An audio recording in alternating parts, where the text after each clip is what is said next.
Okay, hello everybody. I'm here today to do a demonstration on how to take cuttings.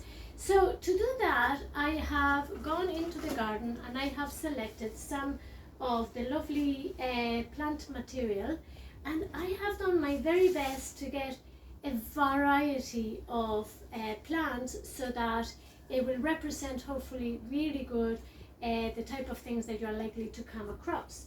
So, for instance, we have a euonymus here, and coming from the exact same bush, I got the green version of the euonymus and the variegated version of it, so that we're going to see how different they will hopefully become. And I've also gotten a plant that has very large leaves. This is called Viburnum davidii. And basically it has a slightly different method when the leaves are really large. So I will be using some of those.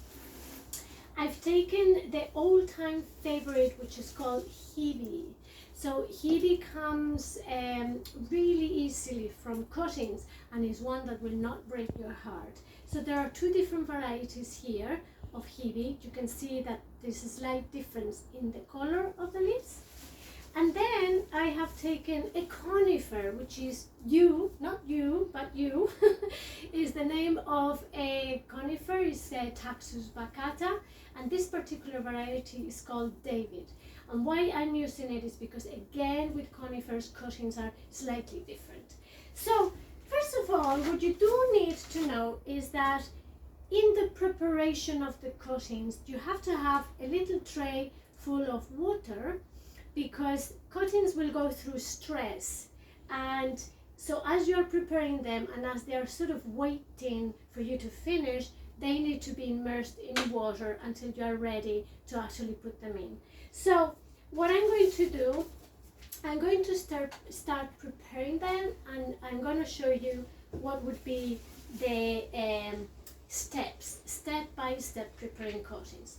Well, first of all, you have to select the tips of the plant, because that's where all of the young cells are, is in the tips of the plant. So I've gone on ahead and taken a good bit of a tip of a plant, and in this case I'm going to be able to take 3 cuttings out of this plant. So what I would do is I cut it first at the base, right, so that I know that that's the tip of this particular branch. And then what I will do straight away is take the tip off. That's the first thing I do. Most people always forget that that's the first step. And the reason for that is so that later on, when you shorten it, you don't end up with a very short cutting. So if you take the tip off it, that will enable the plant becoming sort of bushy, and the side growth then will be promoted. So by taking the tiny little bit of the tip off, I'm removing the apical bud, which you have learned in your plant science module. So the next thing is that I'm going to remove the bottom leaves, because I want to create what I call a leg that will allow me to insert the cutting properly in the soil. Now, a lot of the times people go one leaf at a time. And of course, if you do that, you will never get a job, because you'll be here forever, as in, he loves me, he doesn't, he loves me, he doesn't. So you don't want to be there forever. What you do is hold the stem at the point where you want to start removing the leaves, and then strip them off all in one go. See? Easy. Now, so at that point, you have a certain amount of foliage on the top to allow the plant to do the photosynthesis, respiration and transpiration. The tip is gone, so that it will promote bushy growth, and now you have that leg, which I call, so that you'll be able to insert this in the tray. But the next thing is calculating how high it needs to be. So for that, I have a tray that this is where I'm going to insert the cuttings. So I need to know that when I put the cutting in it, and calculate that later on when I cover it with a top, okay, that the cutting is not completely collapsed by the top. So it needs to be short enough. And so therefore, in my opinion, something like about that way, okay? So that I'll be able to insert the cutting, put the lid on the top, and not disturb the top of it. So calculating the height is sometimes the most difficult part. So in that case, now that I've decided roughly how big or how tall the cutting will be, I look for a node, and I will cut at the base of a node. A node is where a bud will grow. And the reason for that is that a lot of the unspecialized cells are gathered at the node, and they will suddenly change into rooting cells, okay? So I'm happy with that, and now that is prepared, I'm able to put it in the water, resting until I'm ready and prepare the others.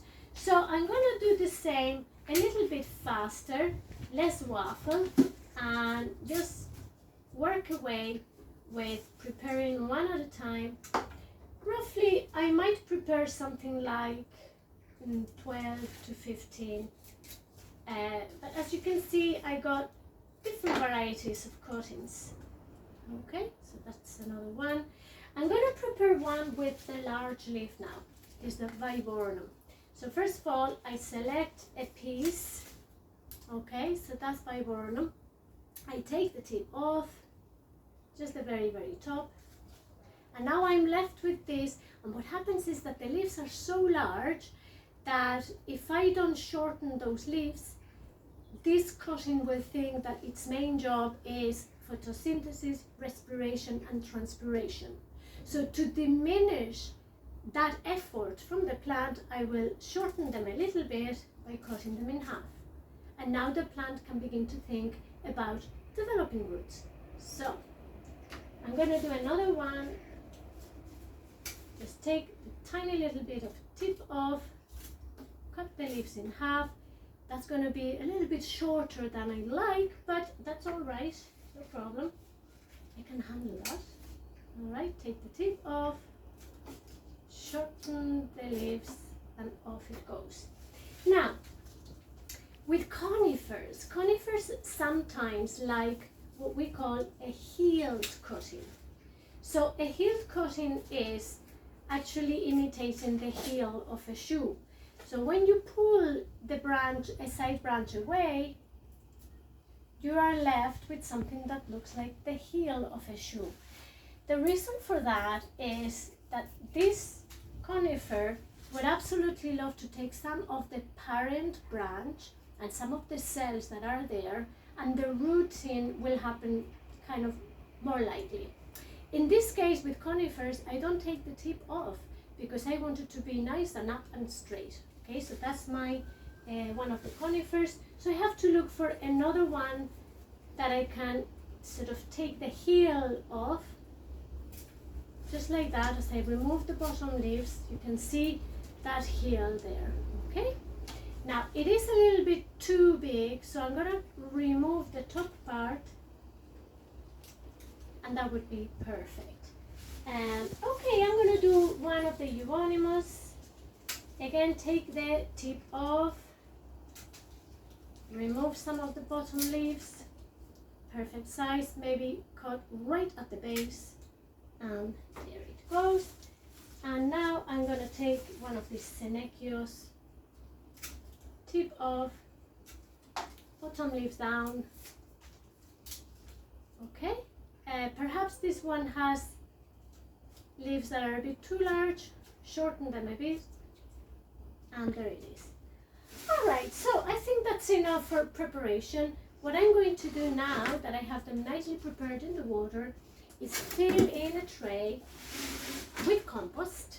And this is a kind of a mixture of soil and sand and a little bit of garden compost, no peat.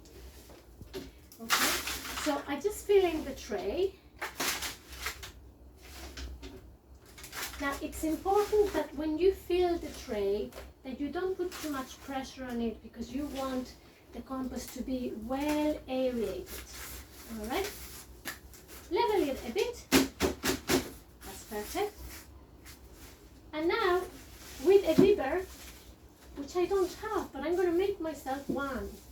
So basically a dibber is something that will help you to make the holes in the compost. Okay, so I'm just going to wash my hands a little bit. With the dibber, what you will do is make a hole on the compost. All right, and just take your cutting, shake it off a bit, and insert it in the soil, making sure that you, with 2 fingers, give it a really good kind of strong push on the soil so that it's nice and sturdy. Give that cutting a perfect amount of space so that it's not competing with the other one. This one's a little bit too long. So again, just push down with 2 fingers so that it's nice and strong. I'll probably put a line of 3 right across. It doesn't matter if the cutting is of a different type, because I'm just wanting to see how many of them will grow at this time of the year. So they don't need to be of the same variety, okay? So you just keep going. In they go, giving them the perfect environment for developing roots, which is actually moisture at the bottom, nice heat, and on the top what they're looking for is aeration but also moisture. So we're gonna provide that for them later on. Sometimes people use rooting hormone at the base that encourages root development, but I personally think that makes the cuttings a little bit lazy. And if you were to use rooting hormone, I think it's better to just try without it, and if it works, great, and if it doesn't, then it wasn't meant to. Okay, so you end up with a tray like this, and now what you need to do is put a top cover on it, because the plastic on it will enable the cutting to go through some lovely, to create its own moisture.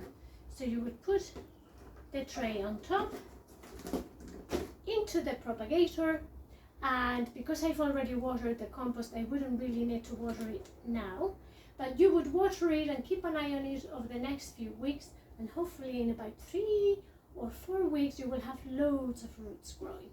So I hope that you enjoyed that, and let's see if you can try it. Thank you.